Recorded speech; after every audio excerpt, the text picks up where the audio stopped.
I'm here with WBC welterweight world champion Shawn Porter, who is defending his world title against Yordenis Ugas March 9th in the main event of PBC on Fox Card, live from the Dignity Health Sports Park in Carson, California. Shawn, how are you doing? How has training camp been going along for you? It's been great, man. We changed locations and we're doing camp in DC this camp, and everything's been great. You know, looking at this fight against Yordenis Ugas, he's coming into this fight with a lot of momentum. He's fought in the same card as you back in September. I mean, looking at Ugas, where in his skill set, or I guess in his physical ability, do you see could give you a lot of trouble when the two of you meet in March? You know what? It's hard to say. He has the Cuban. He's a Cuban fighter, and he doesn't have the traditional Cuban style. However, he has the Cuban mentality, and I know what that mentality is. They don't waver from anything. They stay very consistent at what they do, and they're very good at what they do. So he's very good at the basic and fundamental things of boxing, and he's not going to waver from that. I'm not going to be able to get him out of position too often and get him and I'm not going to be able to have my way with him the way I've been able to in the past with a lot of different fighters. So I think that's the number one thing for me, is just to figure out how to get him uncomfortable and get him to kind of start to move away from the things that he does well and move more into the things that I need him to do in the ring. So, I mean, obviously he's tall, he's tough. I mean, he hits a lot harder than what his knockout ratio may indicate at first glance. So, do you think that this fight is going to end up being more of a chess match between the two of you instead of, I guess, a rough, scrappy, physically demanding fight? I think it's going to be both. A lot of people expect it to be a rough, inside fight. I don't think it's going to be, directly inside, but there's definitely going to be moments where I'm going to take the fight to him. I think he is the kind of fighter that's going to push forward and try to get you against the ropes and bang the body. And so with that being said, I think he's going to be an aggressive fighter.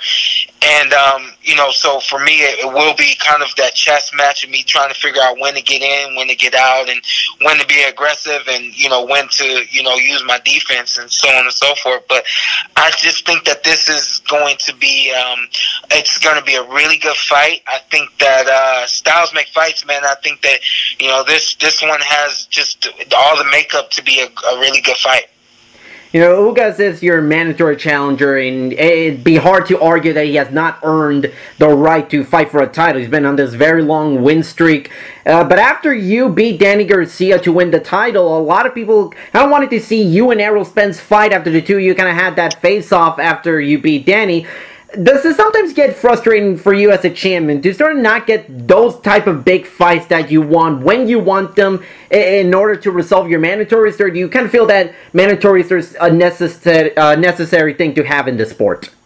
You know what? The mandatory is always a little confusing. The reason why, because the mandatory may not always be the number 2 guy or the number 3 guy, or that the other guy with the other belt. It may be the guy that you just didn't expect to fight. In this, I'm talking in this fight specifically. I knew that Yordenis was kind of on the trail to fight me and on the trail to fight for the WBC, but because, Errol Spence gets in the ring after the fight, because I have my eyes set on guys like Errol Spence and Keith Thurman, the fight against Yordenis Ugas wasn't really the one that I expected. So, sometimes the mandatory may make you kind of, tilt your head like, okay, this is the direction I have to go.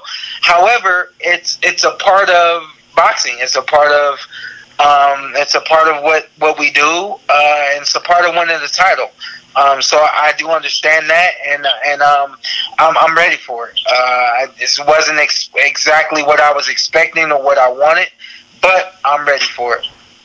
You're a 2-time world champion. You've fought some of the best names out there throughout your career, and you've been fighting for seemingly forever, but you're only 31 years older, 31 years young, depending on how you look at it. From your perspective, are we seeing the best version of Shawn Porter right now, or is there still room for you to grow? I tell you what, I have honestly been doing this forever. I'm 31, and I think I've been consistently in the gym, definitely since I was about 7 years old. So it's been some time that I've been on this long adventure. I honestly feel like, you know, I'm coming into my best boxing.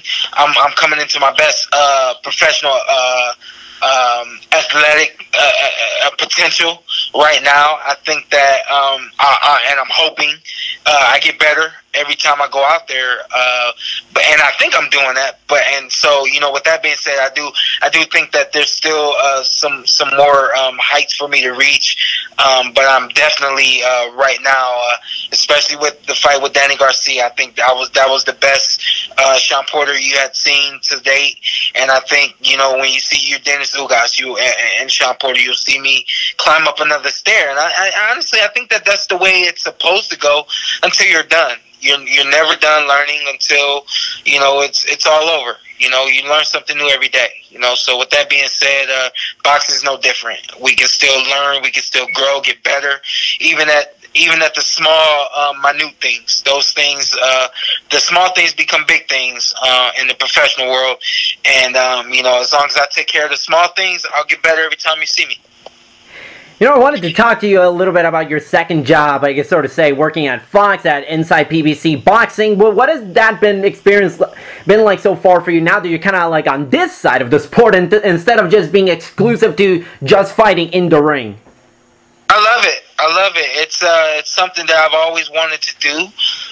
Something that I would definitely pursue, even if I wasn't doing it now for Fox. You know, whenever I do decide to retire, that was going to be one of the next steps for me. You know, so for me to have this opportunity right now, and just to be able to learn and grow that part and understand that part of the business while I'm still doing it is really, really exciting for me, because once I'm done boxing, I can put, you know, all my time and effort into that. You know, and I've already began to learn and grow in it. You know, it's just, you know, it's going to get even better and exciting once I'm done boxing. So it's safe to assume that we could potentially see Shawn Porter, the broadcaster and color commentator for big fights down the road when you're done. Oh, 100%. Whether that's Fox, that's Showtime, it's Spike TV. It doesn't matter. I love it. Rather, even the radio. I love all of it, and I'm looking forward to venturing into that even more, and really starting to dig in and learn and grow more and become more prolific at that as I am in boxing right now. You know, obviously Fox has made this big commitment to boxing. They're showing all these big fights on a regular basis, which has not really been commonplace for a big network to show big boxing fights on a regular basis in quite some time. And they're even, you know, being a big part of the upcoming pay-per-view between Mikey Garcia and Errol Spence Jr. They're showing, they're broadcasting their press conference live in the next few days. You kind of see yourself as a fighter potentially in a position where, with the support of, you know, Fox being such a big, doing a lot of investment for PBC, do you see yourself in a position where you could also be getting a pay-per-view main event down the road against the right opponent?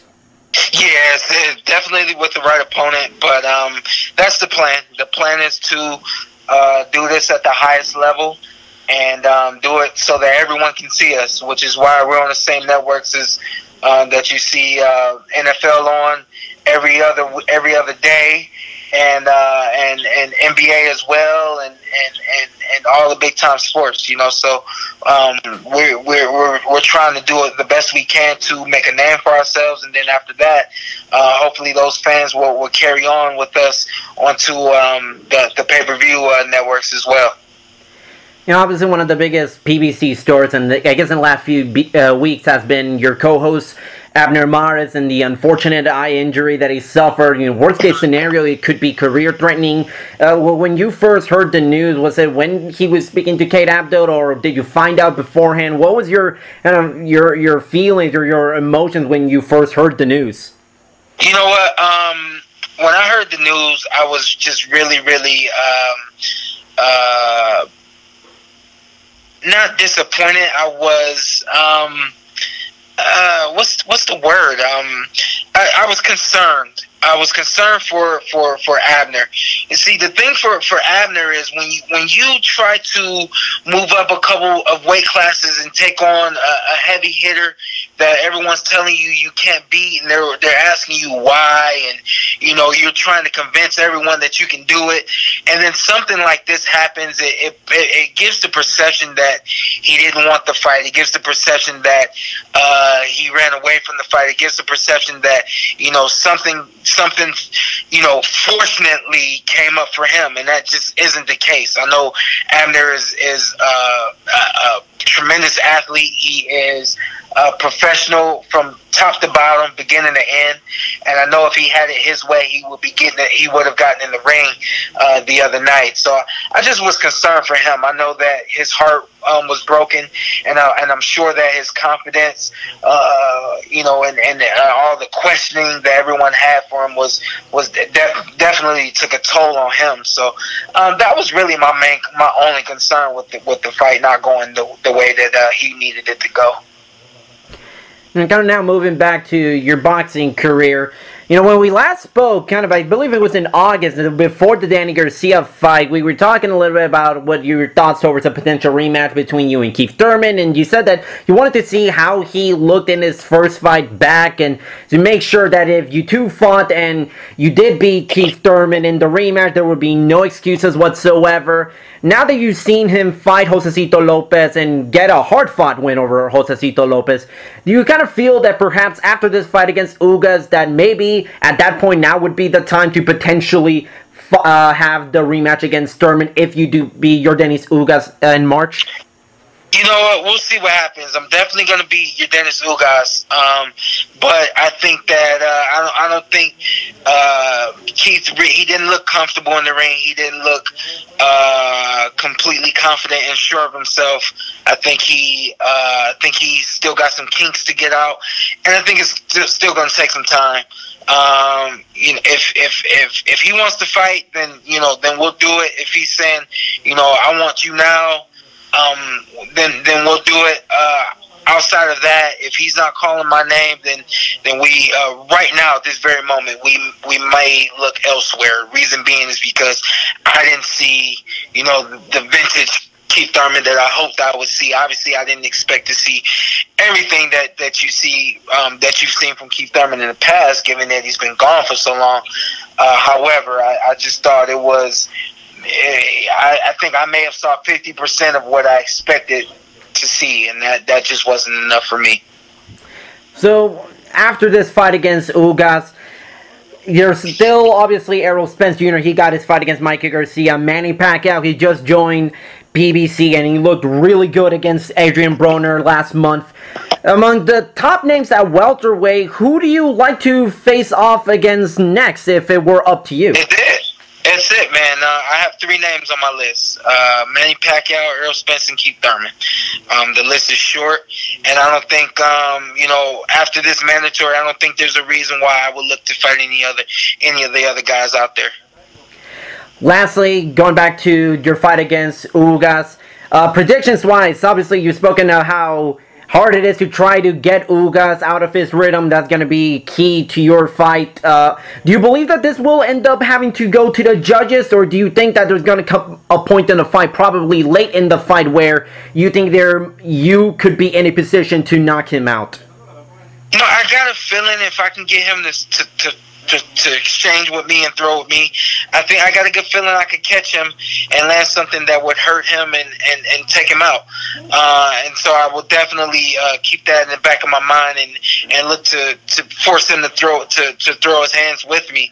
Outside of that, I'm not worried about it going to the scorecards. I think that I have the right tempo and the right pace, the right punch output, and the right ring generalship to take care of a decision if it goes that way.